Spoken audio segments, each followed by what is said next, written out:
Hey guys, welcome back to our channel. So for today's video, I'm going to teach you how to use apartments if you're looking for a new place to live, whether you're moving across town or across the country.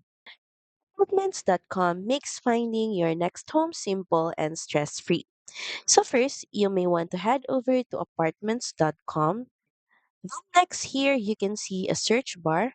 So from here, you can start typing a city, neighborhood, or zip code where you want to live. And from here, you'll instantly see a map with tons of listings, photos, prices, and more. Use filters to narrow down your options, set your price range, number of bedrooms, amenities like pet friendliness, or in unit laundry. You can even choose between apartments, houses, or condos. Click on a listing to view photos, floor plans, and virtual tours.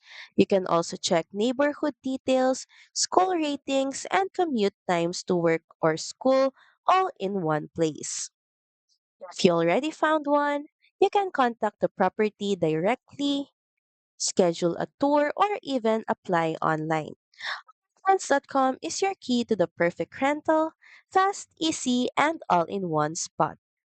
So that's pretty much it. Thank you very much for watching this video, and I'll see you again on the next one. Bye!